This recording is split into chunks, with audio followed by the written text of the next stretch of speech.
आपने अब तक इजाज खान का वो वीडियो देख लिया होगा जिसके अंदर वो हर्ष बेनीवाल को अम्मा बहन की गाली दे रहे हैं, माँ बहन की गाली, मतलब पूरा बुरी तरीके से लपेट रहे हैं। और आई एम श्योर इस वीडियो के बाद हो सकता है बहुत से लोग मुझे भी गाली देंगे, क्योंकि अगर कोई इंसान गलत करेगा तो असद उसके खिलाफ बोलेगा। इजाज खान ने जो किया मेरे हिसाब से बिल्कुल गलत है, और इस वीडियो को देखने के बाद जो मेरे शायद फॉलोअर्स हैं इस पेज पर वो भी शायद मुझे गाली देंगे, खिलाफ हो जाएंगे मेरे। लेकिन मेरे दोस्त राहत इंदौरी साहब का एक शेर है ना कि खिलाफ है हो जाने दो, जान थोड़ी है ये सब धुआं है, आसमान थोड़ी है।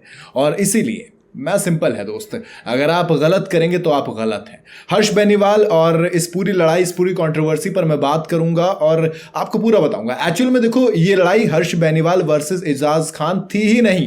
ये जो लड़ाई की शुरुआत थी बहुत पीछे से हुई थी।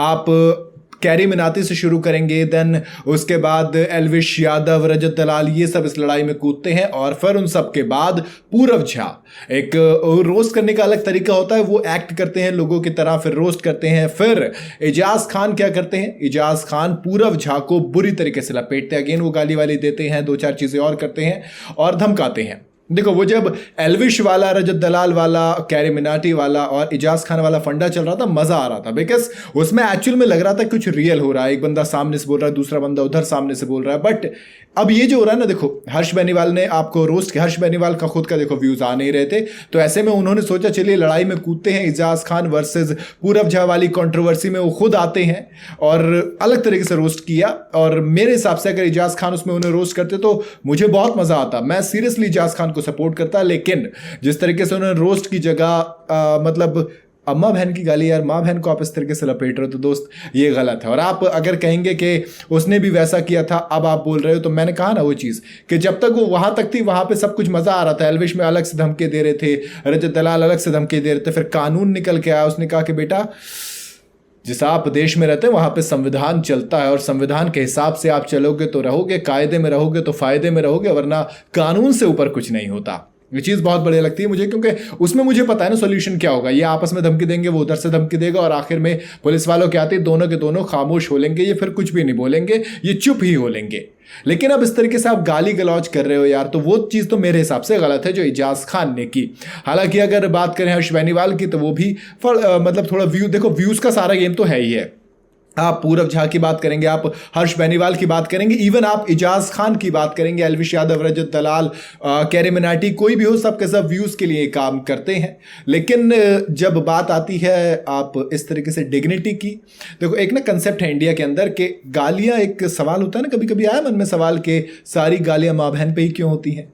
दरअसल हम जिस देश में आते हैं वहाँ पर औरतों की इज्जत अपने घर की इज्जत मानी जाती है, कि जो ये औरतें हैं ये आपके घर की इज्जत हैं। ऐसे में उन्हीं को लेकर आप उनकी डिग्निटी पर अटैक करते हो, तो इस तरीके की जब आप गालियाँ देते हो, तो इसीलिए मैंने कहा कि आज शायद आप बोलेंगे कि बोल रहे हो। डॉक्टर नवाज देवबंदी का एक बड़ा पुराना शेर है कि जलते घर को देखने वाले फूस का छप्पर आपका है, पीछे मेरे तेज हवा है, आगे मुकद्दर आपका है। और उसके कत्ल पे मैं चुप था, मेरा नंबर अब आया। उसके कत्ल पर मैं चुप था, मेरा नंबर अब आया। मेरे कत्ल पर आप चुप हो, अगला नंबर आपका है। तो इसीलिए मैंने सोचा कि चलिए वीडियो बनाते हैं और पूरी कंट्रोवर्सी, मैंने आपको बताया ना, ये एक्चुअल में हर्ष बेनीवाल वर्सेस इजाज खान लड़ाई थी ही नहीं। हर्ष बेनीवाल इसमें सिर्फ व्यूज के लिए कूदे और अब इस तरीके की चीजें हो रही हैं। बहरहाल कुछ भी हो, एक चीज तय है कि अगर आप उन्हीं के जोन में जाकर उनको मारे तो ज्यादा बेटर है। मतलब कि उन्हीं के जोन में जाके, इससे मेरा मतलब मारने में हिंसा की बात नहीं कर रहा हूं, मतलब आप उस उनका रोस्टिंग जोन है तो आप भी रोस्ट करिए उनको, उसमें मजा आएगा ऑडियंस को देखने में, आपको व्यूज तो मिलेंगे लेकिन ऑडियंस भी एंटरटेन होगी। लेकिन अगर आप गाली गलौज पे उतरेंगे तो मेरे ख्याल से वो कहीं से कहीं तक भी सही नहीं है और उसकी जस्टिफिकेशन भी कोई नहीं बनती है। मेरे हिसाब से इजाज खान ने जो किया वो गलत है। आपके हिसाब से क्या राय रखते हैं आप मुझे कमेंट में बता सकते हैं। वीडियो अगर आपको पसंद आई हो तो इसे लाइक और शेयर कर देना, नहीं आई तो कोई फर्क नहीं पड़ता मुझे। मेरा एक से था जो मैंने कहा, हो सकता है आप मेरे ओपिनियन से डिफर करेंगे, आप अपना एक ओपिनियन रखेंगे, क्योंकि हम एक डेमोक्रेटिक देश में रहते हैं। मैं अपना ओपिनियन रख सकता हूं, वो मेरा असद का अपना ओपिनियन है, आप एक अपना ओपिनियन रख सकते हैं। आपके हिसाब से वो सही भी हो सकता है, गलत भी हो सकता है।